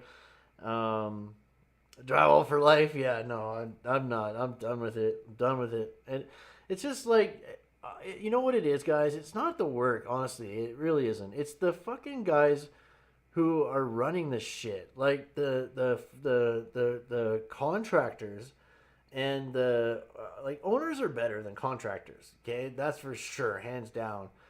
But the more times than any, you're working for a general contractor, and I'm sorry, they're just people are not that, they're not that smart. Like, they're not that skilled. So many cowboys out there. Like, you never know what the hell's going on. Like, you really don't. You can't trust anybody anymore. It's so crazy. Um, and that's why I stress so much. You gotta really protect yourself, guys. Find a good people to work with and work for, or like, just, and once you find something good, stick with it. Like, don't the grass isn't going to be greener on the other side of the fence, if you know what I mean. Um, hey, I appreciate that, Dibs. No, that's great. I know you're always around in heart and spirit, buddy. You know it, dude. Yeah, it's not the work. It is the people running it. Yeah. The thing is too, like, it's everywhere. Like, the even the government is now meddling, and they've made things so expensive, like, with all these, like, green policies that are ridiculous, and, like, permits are so like, all these expenses, like, it's so ridiculous. Interest rates are so high right now. Like, there's no way, unless you have cash flow, to build anything that you where you can really make good money. Like, you need cash flow. And yes, I do have my own company. I do. Yeah, you bet. Yeah. And I want to help. Like, I write politicians all the time. Okay, like, get with my ideas and how they should think about certain things. When they're like, they're financing these stupid projects that are pointless, ridiculous. Like, they're inflating the bureaucracy at the top, and that's the opposite of what they should be doing, because that's part of the big problem, is that big inflated bureaucracy. Okay, we need to slim it down at the top. Another big problem is the permit offices are swamped with projects, and they approve all these projects that don't get built. Like, how does that make sense? Like, what, like, it's just, I think they only build 40% of what's approved gets built. Like, that's very low efficiency. So why aren't these projects getting built, right? And I know a lot of it has to do with financing and manpower and resources. Okay, so we've failed the trades. Okay, because first of all, the unions have sold you all out. Okay, the unions no longer work for the workers. Okay, they work for the companies, and they work for themselves, and they're political now. Okay, they don't work for the worker anymore. So that's failed us. Now we have the situation where there's no real representation for workers. So you have to be smart, and you have to learn and hear when I'm telling you stuff about contracts and rules and laws and this and that, blah blah blah, and how to protect yourself and this and that. I mean that for everybody, right to the first year labor. As soon as you can learn and drill it into your head, and like, be aware and be safe above all. Like, there's no reason, with all this extra safety too nowadays, and construction is more dangerous now than it ever has been, and it's because of the low margins and the rush, and people are undertrained. They're not qualified to be doing the jobs they're doing, and it's very scary. It's dangerous. So we need more workers for sure, yeah, but we need training and support for those workers. Like, I've been on construction sites for 30 years, and the only time I've ever seen OH&S come on site is when somebody died. Okay, that's it, and that was just one time. I've never seen OH&S ever come on a site again. I've heard of them. I actually saw them. Like, the building inspectors, they're passing crap. Like, they're passing stuff that you would never have seen passed 20, 30 years ago. They would never have passed it. It's backwards now. It's so broken. We gotta try. I try everything I can to help fix it, and that starts with writing letters to politicians, right? And of course, teaching you guys. That's the biggest tool I have, is helping the industry, is training everyone on how it should be. Okay. Yeah, unions have never really worked for the worker. They only do anything for the workers. It's good for them. Yeah.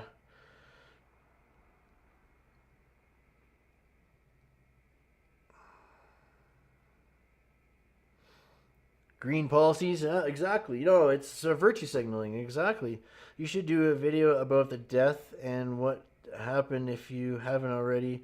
You could probably get official documents if you want. Yeah, probably. So it was way back when I was a kid working in the summer, and it was literally my first. It was my first week, first couple of days working in construction.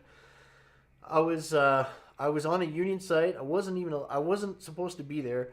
I was 15 for one, okay, and I was on a 4x4 lift doing the sprinkler mains, doing big 8-inch sprinkler mains, and working for cash. And all I was told is if I see a guy with a white hat, to go up in the lift and stay up there until the white hat is gone. That's all I was told, okay?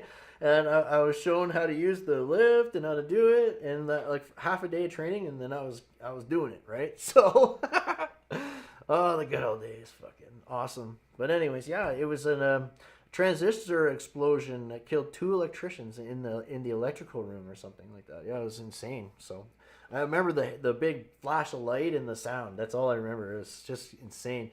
And then the site was shut down for I think 3 days. That's it, 3 days, and then we were back to work. Doing shows doing shows like that, exposing corruption and exposing deficiencies and stuff like that, you know. Yeah, 3 days to find replacement Sparkies. Yeah, right.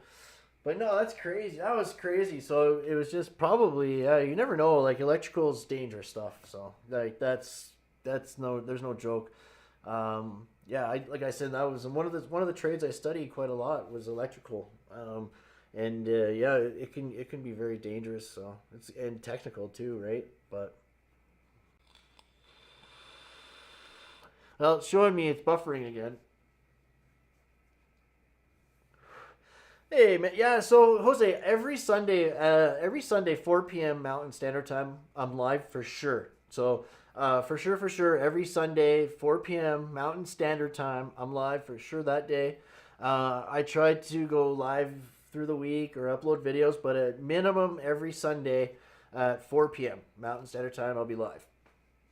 So yeah, it was hard this week because I was filming and I had my equipment torn down and out on. I remember you for a long time, man. So we could have even started talking before that, but you could be right. You could be right, yeah, because we would have started talking on Discord pretty much right away, playing GTA and stuff with their brother and oh darn it, what's his name again? Darn it, the gentleman who moved to Taiwan, you know, what's his name again? Darn it. Sue, yeah, right on. Have you heard from him? How's he doing? Have you heard from him at all? He's super nice guy, really nice guy.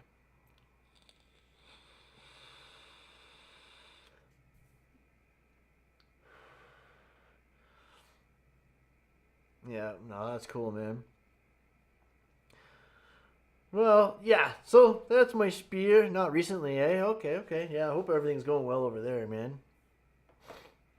So yeah, my workday is however long it really needs to be. We're kind of in between 8 and 10 hours on average. So like yeah, we just keep going until a certain amount's done basically every day. But yeah, we try to keep it between 8 and 10 hours is on site work like installing. Yeah, and when I'm working at work, so this is the whole reason why I got a belly, guys. Okay, so this is my routine. It's not healthy. It's bad. I just get up and I have a coffee or two, and then it's water all day. Water, water, water. I don't stop for coffee breaks. I don't stop for lunch. I don't stop for afternoon. I just go go go non-stop. Okay, and I just drink water, and then I come home and like eat dinner or whatever, and yeah, and then I munch like all night. It's so bad, right? Like, oh man. Yeah, slave driver. So yeah, I know. I always tell the people who are working with me, like, take a break, take a break. You want to take lunch, take lunch. Go. Don't pay attention to me. You go and don't worry. You know, I know most people, they need to take breaks, but if I stop, I get burnt out, and I just don't want to, I don't feel like working again. So yeah, if I stop, especially if I eat throughout the day, I just get too tired. I don't want to work anymore. So I just go go go go. So it's so weird, but I've always been like that. When I was working in the film business in Toronto, though, it was kind of nice because they had catering and craft truck and stuff like that. So, and you're working long days. So I kind of always got used to that, like eating on the go too, right? As well. So if I'm like, yeah, I'll bring snacks sometimes or whatever, but always eating on the go, never stopping, never stopping. But yeah, I try to always gauge how much I gotta get done, and just I'll stay all night if I have to get that done. Almost, you know what I mean? But yeah. Oh yeah, no, I do beer. I do like beer. Yeah, I drink Groosh. It's a Dutch beer, made brewed in Amsterdam. But yeah, I do like beer. Yeah. When I'm doing construction, yeah, I usually have a beer after work, a beer or two.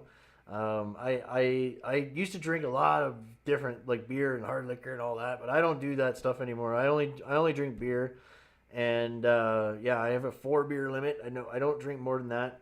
They're a little bit bigger, like they're like not they're a bit bigger than a bottle. I would say like a bottle and a half, but yeah, I wouldn't drink more than 4 of like those Groosh cans. I think they're like maybe 450 milliliters or something like that. I don't know.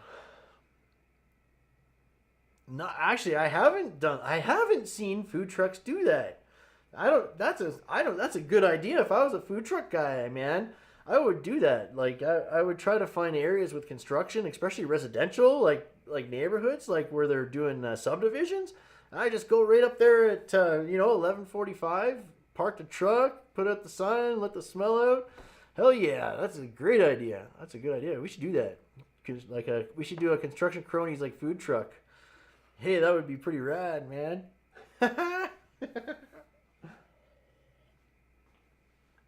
Right on, dudes. That's cool, man. Yeah, do you like beer? Robert, do you drink beer too? Yeah, I'm not a big fan. Like I used to like I don't know, when I was a kid I drink like Budweiser was one of my favorite drinks was Bud. And my dad drank Labatt Blue. He doesn't drink beer at all anymore. He just drinks rum. But Molson Canadian a little bit. But no, I was a Budweiser guy. And then when I went to college and university, I got more cultured, I guess, and I started experimenting with different beers and imports and stuff. And I like all kinds of beer. Trust me, I'm a bit of a connoisseur. So yeah, I know of lots of different kinds of beers. But yeah, I really like the Grolsch. It's my favorite beer. I like I like Newcastle too. But and there's another one. Boddington's is good. The Hogarden is good. Corona, of course, like Corona Soul, even, and Dos Equis. That's all good stuff. Um, but Lef is really good. Oh yeah, it's a Belgian beer. It's really good. Um, Centennial IPA, right on, classic. Yeah, right on. Yeah, some of the first DMs are about Creativerse. Yeah, for sure, man. Yeah, oh my God. So Amelia's still plays Creativerse.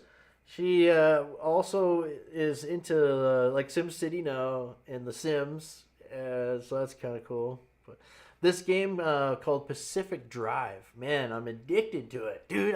I've never been more addicted. Well, actually, that's not true. When I was playing Tom Clancy's The Division, the first one, I was pretty addicted to that. And then Diablo 3, I was pretty addicted to that too.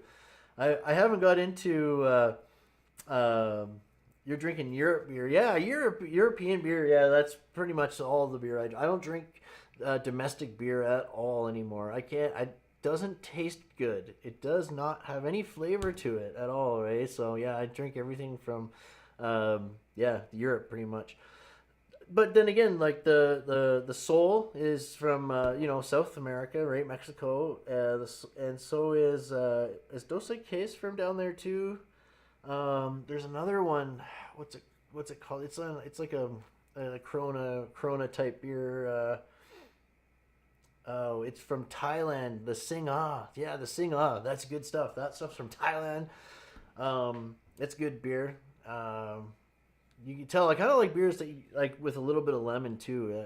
Like those kind. There's certain beers like the Hoegaarden is good with lemon and the Coronas and all that. I actually like lime in that better, but German beer, yeah, German beer. What German beers do I know? Oh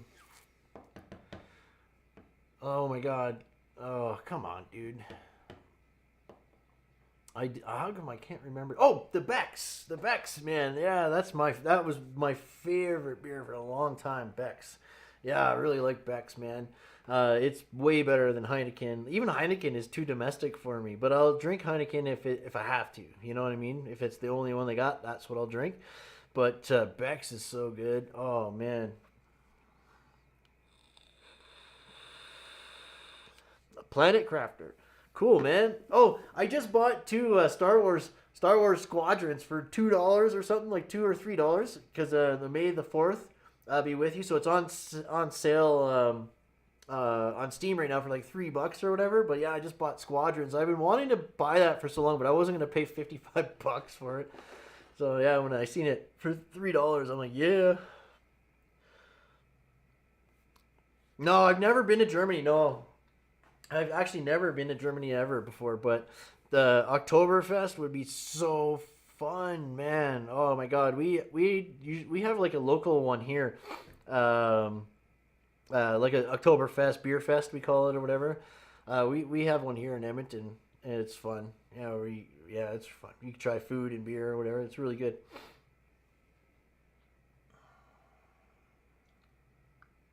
Yeah, shells in USA, but German centric. Yeah, yeah. Oh man, yeah, no, I do, I love that stuff. Yeah, I know like I say, my dad's side, like my dad's side's German, and then yeah, my try. Oh, I'm definitely have to. Yeah, you're absolutely. Oh yeah, for sure. Yeah, no, that'd be a good time to go actually in the fall and travel over there. Actually, I would like to see it in the fall. That would be nice, actually. Yeah, yeah, I could dig that totally. But yeah, dudes, I do know beers quite well. I like to experiment. There is one domestic beer I really like, and it's called Steam Whistle, and it's made in Toronto, and it's out of the old Round Table. So it's the old train station. You like it, yeah. Shell's Brewery, yeah, second oldest family owned brewery in America. We're traditional meant excellence since 1860. Right on. Cool, Dibs. Yeah, I'll check it out. Thanks, man. Yeah, absolutely. That's dope. Yeah, I think we're what Anheuser-Busch, I guess, is our breweries here. Like, yeah, it's yeah, Canada. I'm wondering. I don't know much about the like. There's a lot of micro breweries here. There's a place called the Brew House even that has a couple of good beers. Like they have a blueberry one and some more wheat beer. Like I like that. It was good. Oh, Grasshopper. That's a good one. I liked Grasshopper. That's a good one. But most of the microbrewery beers are weird. They just taste weird. I don't know. Like just I don't know. They're weird.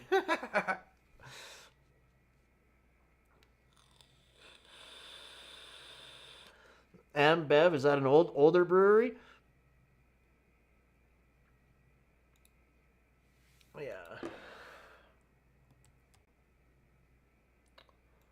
Hmm.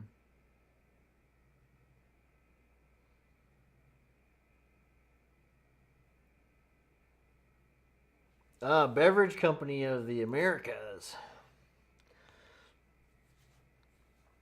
Oh, it's a Brazilian brewery company. Brazilian brewing company now merged into Anheuser-Busch. Oh, okay. Now I get what you're saying. Yeah. Is named translates to the Beverage Company of America, hence the AmBev abbreviation. It was created July 1st, 1999, with the merger of two breweries, Barma and Antarctica. The merger was approved by the board of directors of the Brazilian Administrative Council for Your Economic Defense on March 30th, 2000. The organization's headquarters are in Sao Paulo, Brazil. It is one of the largest companies by market capitalization in Brazil and in the Southern Hemisphere. Right on. Yeah. They are the monopoly. Yeah, it's how it is. Exactly. Yeah, no, I know. That's the thing. They buy up the recipes or whatever and Make the beers, man. I know it's crazy, right? But yeah, dudes. Oh, yeah, man. We can make a whole YouTube channel talking about beer. Right? That's too funny, man. Oh, that's cool, guys. Well, I appreciate the company today.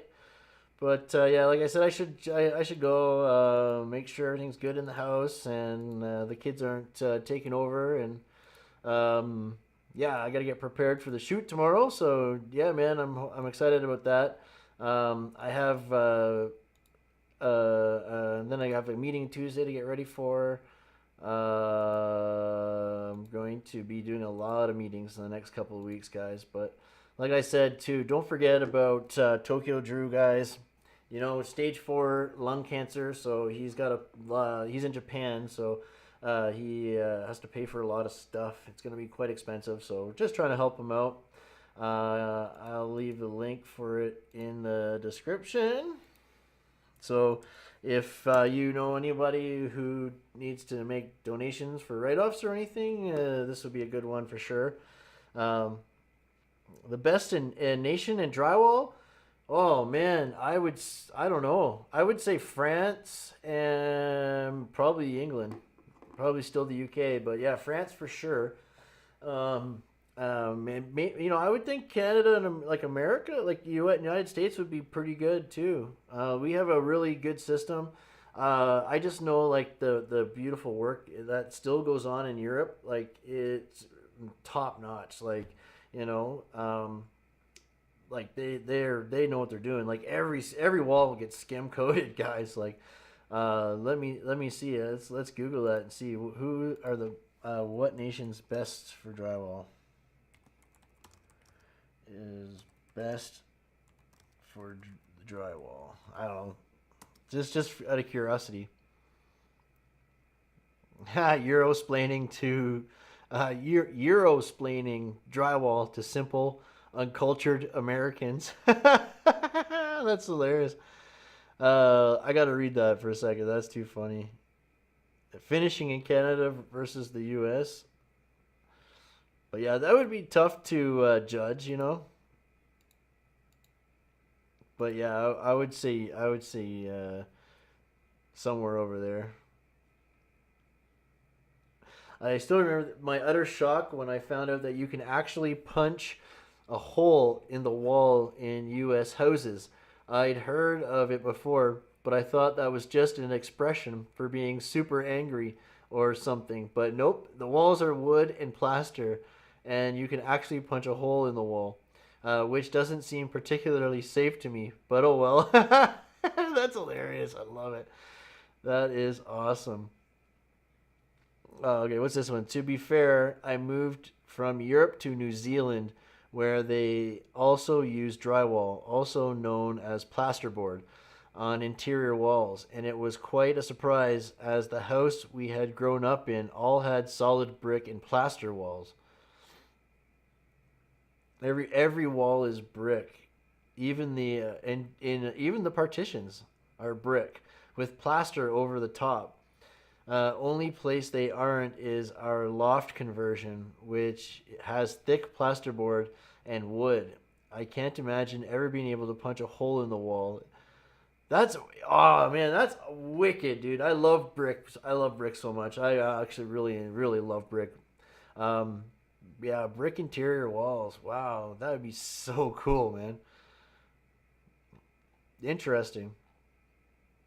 But yeah, that's what I would say. I don't know what you guys would say, but that's I would think when I think drywall finishing, I think France, probably even Germany is probably up there. But yeah, the UK would be the top few three. I could see like Spain being really good at it too. Like they got some crazy stuff going on there. Uh, but yeah, but like commercially, we've commercialized it for sure though. Like we've made it a system, like a money making system. You know, like for we've definitely simplified it. Yeah, there's no question about that.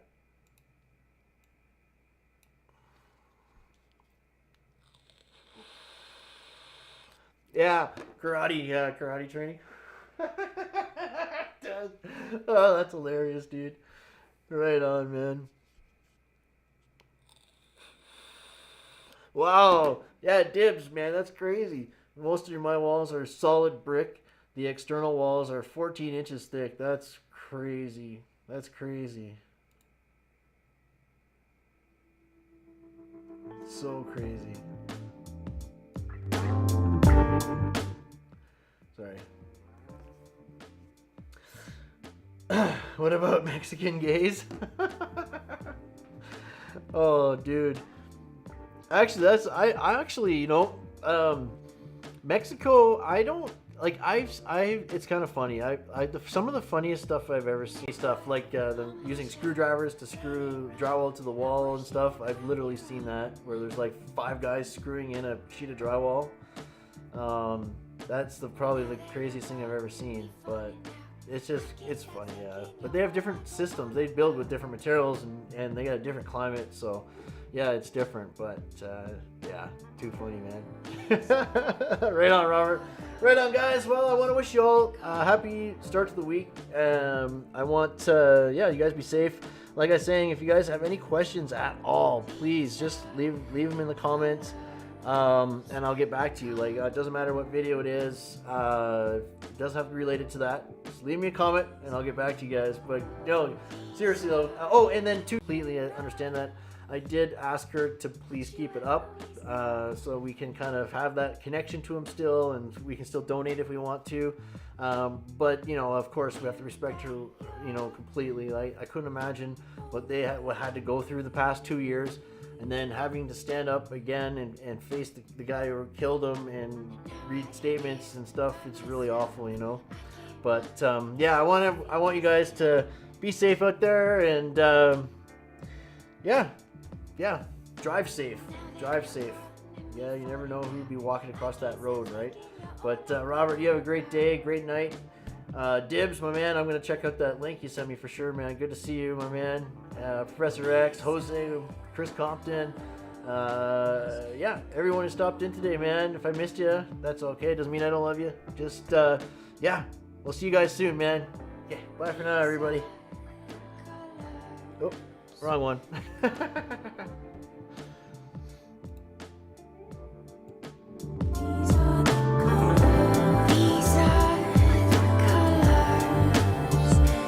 Kick it shit like Bruce Lee.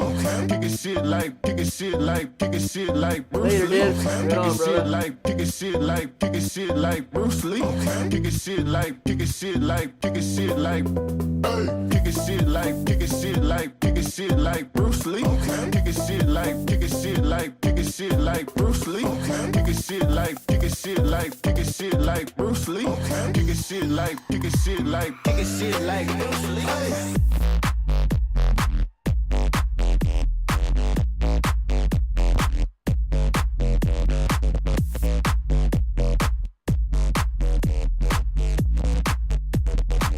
Shit like Bruce Lee.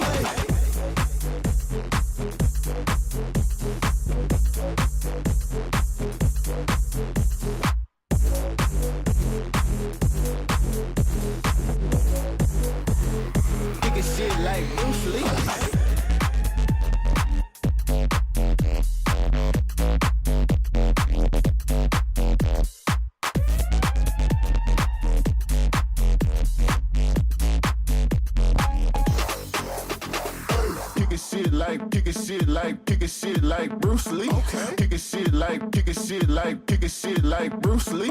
Kick it shit like Bruce Lee. Kick it shit like Bruce Lee. Kick it shit like Bruce Lee. Kick it shit like Bruce Lee. Kick it shit like Bruce Lee. Kick it shit like